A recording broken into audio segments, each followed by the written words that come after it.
It's Craig Jones, so he's making it entertaining. That's why he has a match with Gabby Garcia. Right, which I've rolled with, by the way. Oh yeah, how was that? Nothing like what you would expect. Talks It's about the growth. Saigon Saga.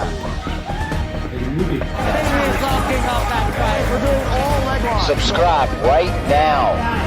Hey, challenge yourself. Get out there. My butt got exposed. Also, fishmonger, so she turned out to be married. Surveillance and like guards, right, were two different departments. And so we never knew who surveillance was. So we would talk to them on the radio, but we never knew who they were. So Okay. surveillance would put out something and then we would make contact. That's how they can get you so fast in a casino. Wow. It's because like surveillance will watch you and then they'll put it out like domestic dispute at the bar and give location. Next thing you know, within 10 seconds, they're there. And so the guard or the cop closest to the bar makes contact. So that's how they get to you so fast. And so I was a guard. That's my specialty, is guarding. But I was never like a cop. So the reservation have their own private police, then they have their own private guards. So I was a guard. Wow. But then they switched me to a police, and that's when I quit. Yeah. So I had to make contact with some homeless dude, and I can smell him from fucking across the room. Ah. And when you search him, you got to grab nuts. And like, I'm not doing that. As a guard, you draw on him, and then you give him orders. So if there's like a trespassing, we pull up, draw on them. Whereas a police is the opposite. The drawing on them is the last thing you do. So like, my specialty is guarding, like the perimeter of like something. Okay. And so when you get to like millions of dollars worth of like merchandise, the insurance companies now require an armed guard to be there. So if you have like $100,000, you don't need a private guard. But if you have like $1 million worth of something, like a jewelry store or like big rig trucks that are carrying like hospital supplies, then they want people getting shot. Do you know what you're usually like watching over, or is that information confidential? So the company I work for, we can opt in or opt out. So we're given the details on the assignment, and we can choose not to do it or we can choose to do it, which is cool because then like we can pick and choose what we want to do. So I can take off to Vietnam for 2 months and not work. Right? I just don't accept the jobs. Yeah. So depending on what it is. What's the most interesting thing you've ever guarded? So like the marijuana industry is like huge, like in California. So we get like a lot of marijuana jobs, transporting, guarding grow ops, like acres of marijuana, which is like millions of dollars worth. Or like jewelry stores. And when there's a jewelry store that has like millions of dollars worth of jewels, the insurance company is like, all right, you need a 24-hour guard. So if someone rips off the place for millions of dollars, the insurance company's got to pay now, right? So it's like now they want people getting shot. So to offer the policy, like to meet the Right. criteria, the business owner needs to provide the guard. So who is Right. actually paying for the service? The insurance company or the business owner? So the business owner, which is like a close friend of mine, he puts out like the price. And so you don't want to do this privately because then you're liable if you do shoot someone. You want the company to be liable because they're the ones with the insurance policy on you. And so we can guard people as well, but I don't like guarding people. I'd rather guard like private property or like merchandise. What are some of the challenges guarding people? Most of the time, you don't even like the person that you're guarding. It could be some hardcore Democrat that hates guns, but they want armed guards. You see what I'm saying? So it's kind of like, Have you ever gotten to like a confrontation with one of these people? yeah.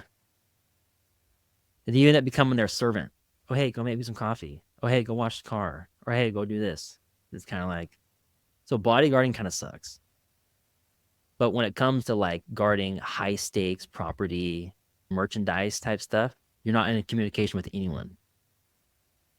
So you just kind of like guard the perimeter. But most of the time, the people that request an armed guard, they did something wrong and they're super paranoid. And that's why they need you. So the first thing I ask is like, what'd you do? Why do you need me? Like you can tell me everything that happened. You don't want to tell a state police because you'll incriminate yourself. But I'm not here to get you in trouble. Cops are. I'm here to protect you. So you're better off just being honest with me. See what I'm saying? Yeah. So how'd you get into this line of work initially? Like, did you know you wanted to do this? Did you just fall in line with the right people? I fell in line with the right people. So I was never military or law enforcement, but I was like a fighter, like Jiu Jitsu, and I fought MMA. So I didn't really know the tactical side of a lot of things. But as far as like hand to hand, I can still beat your ass. So it's like the tactical stuff I can learn. But like the stuff that I know you can't learn, you can, but it'll take 10 years, right? Mhm. So when I was rolling, I met a guy that offered me a job. So like, hey, I know a divorce attorney that needs people like you. I'm like, okay. And so I started working for like attorneys, divorce attorneys specifically. And so when you get a divorce, you fill out forms like to the attorney, where you work, where your kids work, where you go to school, where your husband works. You fill out everything, how much money you make, blah, blah, blah. And then the more money you have, the more problems you have, right? And so divorces get real nasty, especially in the US. So we would get sent after the husbands on what they were doing to help build their case in court. So we'd go follow the husband. Where would he spend his money? What is he doing? Right? Who is he seeing? We know where he works. We know where his kids go to school. We know his daily activities. We know his car. We know everything about him. What cigarettes they smoke, all of it. Because the wife fills it out. We would like make contact or stay close with like these husbands. And they would have no idea we're there. We park next to them, stand next to them in line. Right? And they would have no idea who we are, but we know everything about them. So we listen to what they say, we watch what they do, and they're just so dumb, right? Like they have no idea, like we're standing right behind them in Starbucks, just like listening. We'll go sit next to them and watch who he's having a conversation with. And so all of these details would build a case for the woman in court. Does that make sense? Yep. Do they ever find out about you? No. And No. and what was their reaction in court when they find out? Like, how do they know all of this about me? So we never really had to testify. So we're never really like in the courtroom. You just provide the information. We just private information, so they never know who we are. The woman tells the attorney the details, and then we take it from there. That's how we started out doing this stuff. And those jobs, they're like concealed carry jobs. Like, yeah, we're armed, but we're in regular clothes. So you'd never know. But then some jobs, we look like SWAT, or we look like police. That would be like exposed carry. The gun's on like the outside of the hip. But on the concealed jobs, it's called like inside the waistband carry. The guns are like hidden. So That's cool, man. that's how we started out doing that. So I was just a broke jiu-jitsu fighter. I had no money. What was I supposed to do? Yeah. Craig Jones Invitational. Well, I reached out to Craig actually. Yeah. It's like, how can I grasp his attention? And so I took a picture with a lady boy. Because like he loves lady boys. He does. Notice love that? them. Yep. So I'm like, how can I like get my way into Craig? Like, how can I grasp his attention? It didn't work. Well, I don't know. He hasn't got back to me yet. Okay. That's probably what happened. All right, we got to figure out a way to get Craig's attention. And but so what do you think about this whole CJI versus ADCC? And you know the details, right? I think so. Okay, so basically, the whole thing is ADCC doesn't pay athletes enough. So if you win ADCC, you get $10,000, which is nothing, which won't even cover your training costs, and much less if you have a plane ticket to go to Vegas. If you win absolute, maybe you get $40K or whatever. So Craig Jones, he has Invitational just for showing up. You get $10,001, Right. and if you win, you get $1 million, and it's in the same venue as ADCC was in 2022. And so this year, ADCC, which is in the Thomas and Mack, this year ADCC is in the T-Mobile in Las Vegas, which is huge. But the significance is it might look empty, after what's happening. So it's on the same weekend. People are having to choose whether they're going to do, ADCC or CJI, and then every day someone else. So you got Nikki Rod, Nikki Ryan, Victor Hugo just signed the other day. You got tons of people.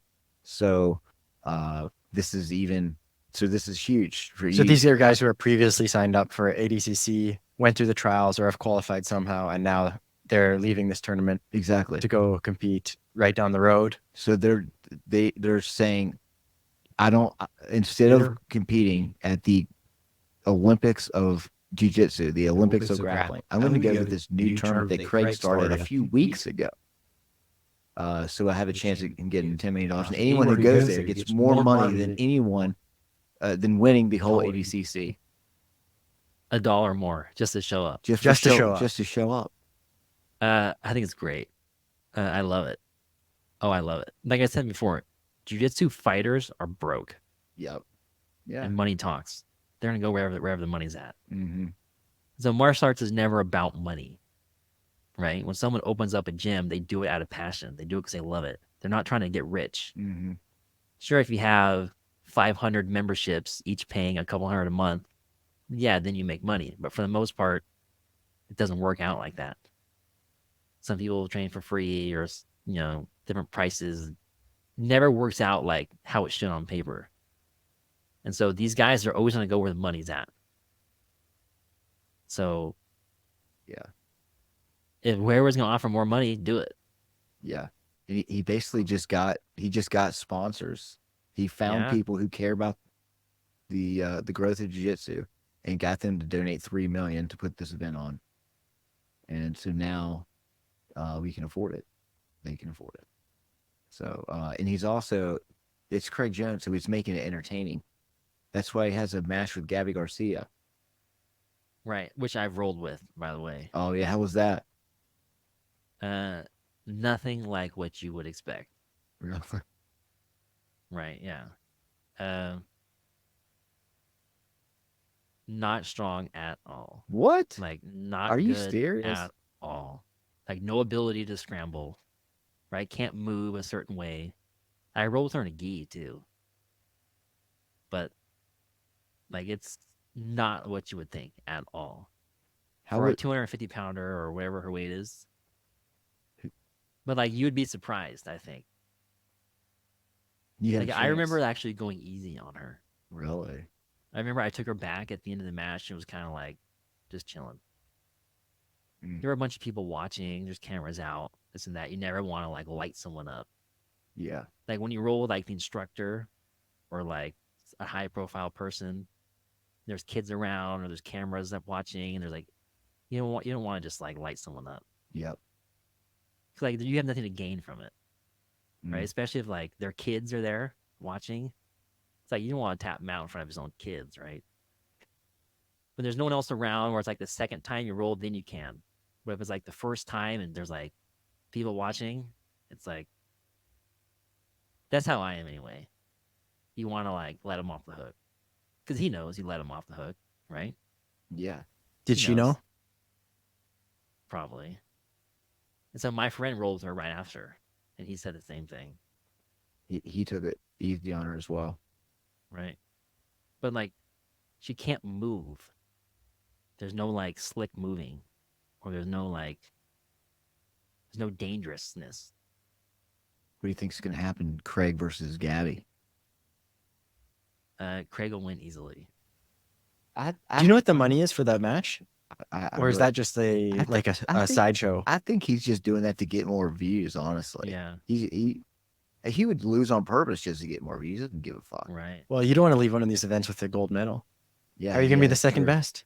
That's Kill all true. his branding. He could never win, so he created his own.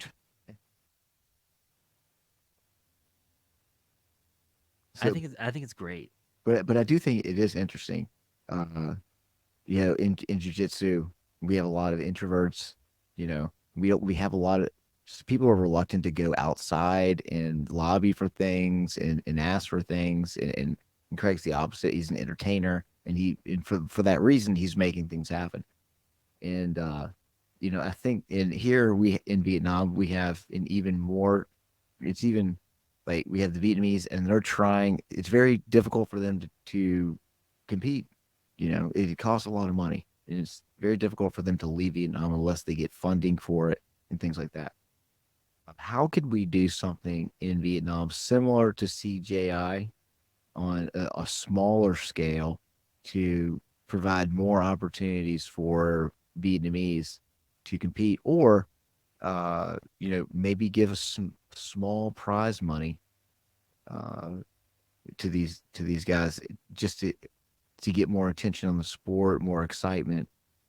It's always going to be hard to mix money with martial arts or jujitsu. The money's never going to be right. Like, for example, how many people live in Saigon? Like million? Like how 13, many? 13 million, 13 million? 13 to 16 million. But how many are in actual practice, jiu-jitsu practice? 20, 30? Who actually 20. wants to show up and do that stuff? Get all sweaty and roll around. Like, from a percentage standpoint, it's like 0.01% that actually want to do it, that actually care. Yeah. And so if you tap out everybody in the room, who actually cares? No one. Maybe the 20 people in the room, but all the other 13 million don't. Mm. So it's always going to be like, well, no one cares. No one wants to do that. But like a Vietnamese soccer game, how many are going to show up? Thousands or millions, right? Millions of Yeah. people are involved with like soccer or like a mainstream sport. So jiu-jitsu is always going to struggle with the money. How do you bridge that gap? Well, people don't know when like the naked eye watches jiu-jitsu, it's like they don't know what's happening. Yeah. If the naked eye watches a wrestling match, they know who's winning, right? Or they know who's like dominating. But as far as jiu-jitsu, it's like no one knows what's happening. No one knows like the rules or the points or like what's actually taking place. So Mm. there's never going to be money there. The people that watch jiu-jitsu also do jiu-jitsu. The people that watch mainstream sports like soccer, they don't actually play soccer, but they just watch it. You see the difference? Mm. So all the people in a soccer arena, they don't actually play, or maybe they did when they were younger, or like this and that, right? But all the people that go watch ADCC also practice it.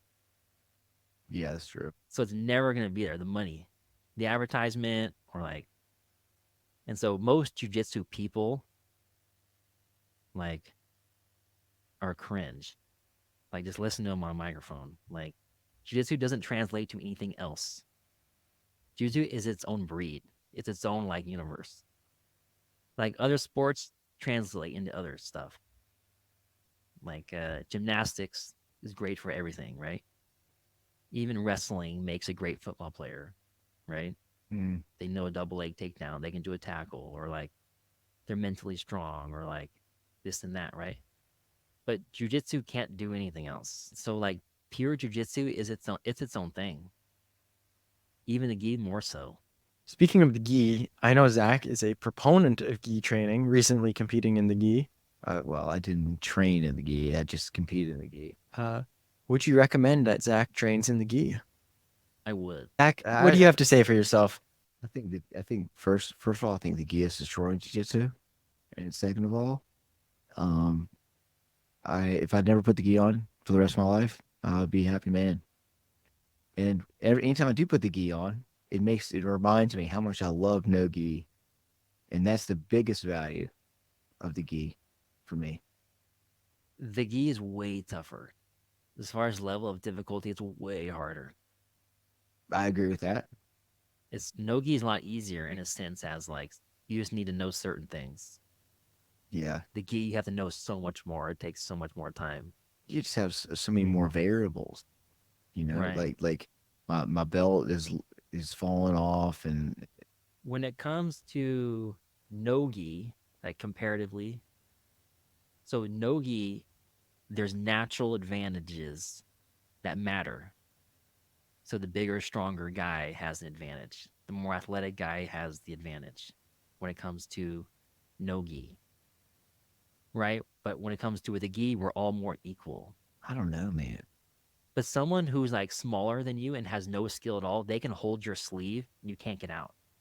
Whereas someone grabs a hold of my wrist, I just pull it away. You see what I'm saying? So that would be a Yeah. natural advantage. If you Yeah, pull my okay. hand and I just rip it away, Mm. I'm bigger, stronger, faster. That's going to work. Without a gi, it's not. So everything is more equal. Like if you look at the podium on the gi, there's not one certain body type that always wins. There'll be like a taller guy on this division, but then a shorter guy in this division. And then like, you see what I'm saying? So it's all like different divisions or different like, look at the podium, right? So there's not one certain body type that benefits others. Whereas like ADCC, it comes down to like certain things. It comes down to like wrestling, body triangle from the back, steroids, slams, and heel hooks. Can you rank those in order? So those are like the 5 things that you have to know to be successful. So jiu-jitsu is a certain like feel. So wrestlers aren't very slick. They're kind of herky-jerky and they're forceful. Jiu-jitsu is the opposite, right? Jiu-jitsu is real smooth and kind of slow true. and kind of savvy in a way. So Zach, what would you describe what you do on a daily basis? Savvy, Wrestling. smooth, or herky jerky? I'm definitely not smooth at all. I try to go slow, but I mean,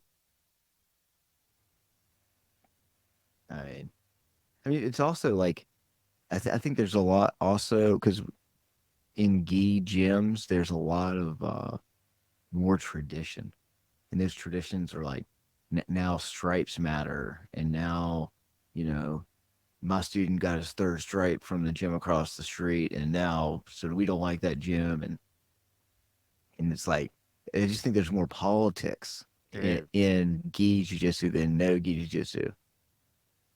So when it comes to that part, the politics or like the tradition of it, there's a lot of theories on the tradition of the gi. I think like the one I've heard, I can tell you what I thought was the best one on Let's why hear it. people do it. Let's hear it. So for thousands of years in Asia, right, people only wore kimonos, right? Because it's the most versatile like thing you can wear. They protected you from the sun, but they also kept you cool, right? They can get wet, right? They dry. They're super durable. Like you would never need to wear anything else. So they would wear like the kimonos and the hat, right? And so it wasn't until like the 50s where people started like expressing themselves through fashion, right? We have t-shirts or pants or like different things to wear. But for thousands of years, it was only a kimono that people would wear because they kept you warm, they kept you cool, right? You would never have to wear anything else. But how would you tell the difference between people? Because they all look the same. So it was the belts that identified you. So a kid would wear like an orange belt. A middle-aged adult man wore a blue one, right? A aging middle-aged man wore a purple one, and only the old men wear black ones. So an entire like pool of thousands of people, how would you tell the difference between who is who? It was the color of their belts. So that's where the belt system came from. Does that make sense? Mm-hmm. Like, how would you know a tall kid from a short adult if everyone wore a gi? It's like, oh, the kid's got a yellow belt on, where the adult has a brown one on. The brown belt's just a small man. The yellow belt's just a tall kid. You see what I'm saying? So that's how like you identified for the color of their belts. So there's your rank with belt colors. Yeah. And so back then, they still had muggers. They still had people to jump you, or they still had attackers, right? But if someone was going to attack you, they would be wearing a gi. So that's where the techniques came from. Right? So how many people got messed up on their back before they realized how to cross choke someone? That cross choke could have took 500 years. So someone's on top of you. Say you're a woman. There's a man on top of you, right? The worst is about to happen. Because the worst thing that can happen to you takes place on the ground, right? There's no worse place to be if someone's on top of you on the ground. So that's where the self-defense techniques came from. And you knew this person was going to be wearing a gi. So that's where the technique came from. It's like, oh, I'm going to grab his sleeve. So now he can't hold me down. Or I'm going to attack his neck and try to choke him. Even if I don't choke him out, it's still going to make him stop what he's doing. So over the course of hundreds of years, that's where the techniques came from in a gi. So the tradition, it's like a wave that's like moving in time. So what we're doing now, people practiced thousands of years ago. Mm. And so like when we teach it, we're carrying on this wave. You see what I'm saying? Yep.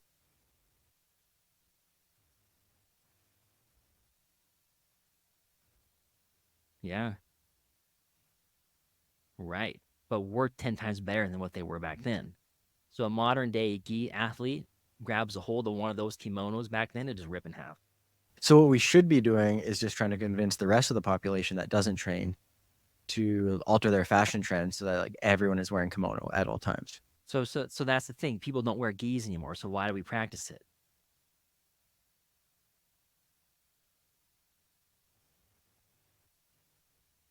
So it's never going to be about that. What it's strictly about is the tradition of us carrying it on. So our ancestors did this thousands of years ago. So now it's our job to continue it on. So it's just like church, right? So what people did in church thousands of years ago, we're still doing now, right? Yeah. So that's where the gi comes from. It's not like someone's going to be wearing a gi out in the street and they're going to bug you, and then you're going to attack, right? But So if they are wearing a gi on the street, you could attack them with it. right, but no one's ever going to wear one. A kimono, actually. So in Asia, they still wear them. But like if you or I or like a skilled jiu-jitsu fighter grabs one of them, they'll just rip in half. And yeah. So What do you think about people who don't really care about the traditions of jiu-jitsu and only do their gi? nowadays it's different, right? So people might not even care about what I just said as far as the tradition goes. So I was raised in a gi training. I grew up wrestling actually, but back then it was like you had to train gi. And so I trained gi, I became a black belt, this and that. So now it's like my job to give back, my duty to give back. So if someone wants to train in a gi, I'm never going to hate on them. I'm never going to tell them not to. Like, what is the point of me knowing all this gi information and not doing anything with it? So sure, I can go win a gi tournament, right? But it's so much better for me to teach 10 other people to go win. So I win one medal, that's cool. But what if I teach 10 kids to go win a medal? That's so much better than me winning it, right? For sure. So I without would be question. spreading like the gi tradition, which I don't really care whether it's gi or no gi. If you come to me for help, I'm going to teach you, right? So that leads to the next question. Can you teach Zach to pass guard? Because everyone else we found so Whatever. far has failed Whatever. to fulfill the promise. Pass the guard in the gi or no gi? Anything. No gi, Of course. Yeah, of course. His is hope for his you guard yet. passing is amazing. It really is. I mean, it's like effortless. I saw him just effortlessly pass. It is very impressive. I gotta say, it is just like beautiful passing, effortless. So when the gi and no gi guys compete against the gi only guys, the gi guys have a whole other career in hundreds or thousands of more matches that those no gi guys will never have. You see what I'm saying? So the wear and tear that they have. So say that they're both the same age, but one guy does both and then the other guy just does no gi. Think how many more matches. Dude, we're talking about dojo dating, and I think there's some parallels between dojo dating and dating in the military. You know what I mean? Because you got one girl in the gym, right? There's 20 sweaty dudes and there's one girl, and that girl, it looks really cute. You know what I mean? And so that's what happens. And just like when you have a girl that's Baghdad beautiful, you know what I mean? Beautiful. Baghdad beautiful. There's like 99 dudes to one girl, and then Right. they fall in love in Baghdad. It's happened. I've seen it happen many times. Mm-hmm. But dojo dating can cause a lot of problems here in the grappling community. What are your thoughts, Dien Wally? Okay, so it's like jiu-jitsu guys fall for jiu-jitsu girls hard. Like immediately. It's love at first sight. She's cute in a gi, she's cute not in a gi. It's like I'm in love, right? And this is our happy place. So we both have a common interest. oh my gosh, we're getting married now, right? So it's so easy to be like tricked by it all, right? But then you start that relationship, and then the other guys in the room, they either think they're her big brother or they have a chance with her, right? I- Do you notice the guys are always trying to teach the girls? You could be a white belt, right? You're trying to teach the other white belt girl, oh, do this, do that, right? Because they think you're like the big brother, or they think they have a chance, but you're in a relationship with her, and now some other dude's teaching her and rolling with her. So now it gets weird. It's like, oh, I don't want you rolling with her, or like, I don't want you rolling with him. Or then she says, oh, it's just jujitsu, or like, you see what I'm saying? It gets kind of weird. It's like, you're a brown belt, but now a white belt's teaching you. But I don't want you learning from the white belt. I'm a brown belt. I should be teaching you, right?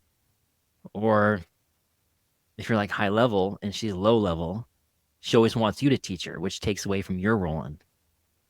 So it's just kind of like, it's nice at first, but then it creates problems. And then when you guys break up, it's now no longer your happy place.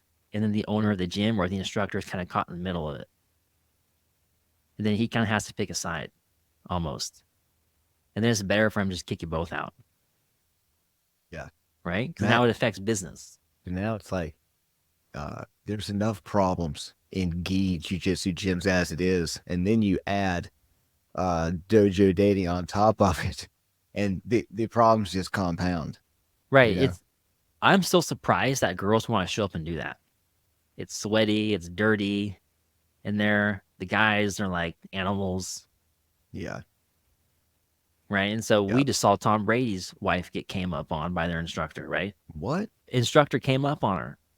Oh, really? Right. So they're divorced, or What do you mean came up on her? What do you mean? well, apparently they're sleeping together. And so if you're a black belt or you're a higher level and you're dating a lower belt, like, did you just use your authority figure to come up on a hot piece? Right? Like, do you see what I'm saying? Like, is it? But I think it's Craig Jones has an interesting policy at B Team on Dojo Dating. Have you heard about it? I haven't. So basically, if you sleep with a girl at B Team and you're a member of B Team, and then she leaves because of it, you have to pay for her Cancel the membership. membership? You either have to leave or pay for her membership for the remainder of the time you're there. Right. I That get is it. I totally get it. And he said, he said, guys, before you sleep with a female here at B Team, think about it. Can Yes. you afford to sleep with this? And then base your decision on that. And I think that's an incredible. Yes, totally. But think about this. What is the percentage if you pursue some kind of relationship with that girl, who just joined the gym, and it not being a disaster? What Wait. are the chances? It starts out as love at first sight, right? Of course it does. But like now maybe you couldn't go that day and she does go, right? And she spends a little extra time after with one of the purple belts or whatever. It's just like, there's too many things that can go wrong. Yeah. So I think Craig's right. And so the instructor doesn't want to kick you both out. He likes you both, and he still wants your membership funds. So Yeah. it's like, yeah, if you got to pay for her, Yeah. I totally get it. And then the instructor or the owner gets caught in the middle of this always. It's like, whose side am I on? Who did right? Who did wrong? But like, the higher ranking you become, the more responsibility you have. Like, should a white belt date a black belt? Or should a black belt pursue a white belt girl? See? Did you, like, that's borderline. So I Yeah. have a couple, like, What do you think about dating within belt level? Like stay within your class? because if she's a higher belt rank, she's been there a long time, so she knows a few things. But if it's just some young, dumb white belt girl and you're a black belt, then you knew what you were doing. Oh, okay. So if you had to write some dojo dating rules that everyone had to follow, what would they be? Both parties have to be over 30. No dating until you're 30. Yeah. Wow. Right? So- Wow. Okay. You see what I'm saying? Because once you become 30, you know what you're doing. Right? Like you should be catching on at that point. So if both parties are over 30, maybe it's accepted. But if both parties are close to like the same level, skill level, then yeah. It's no different from like a boss dating the employee, right? Isn't that where affairs start? The boss starts hooking up with the employee, right? Or like the personal trainer starts hooking up with the client. Like, isn't that how people meet? That's how affairs start 90% of the time, right? There's always like an upper threshold. There's like an upper hand of authority that like pursued it. Yeah, You don't want to mix business and pleasure. We all agree on that, right? Keep it separate. that's true.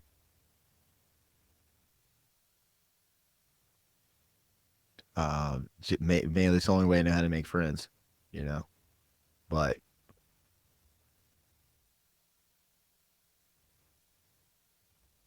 So yeah, jiu-jitsu is a great place for people to meet. best way to meet high quality Right. people when you're going into a new city and it's global, you form really good Right. connections.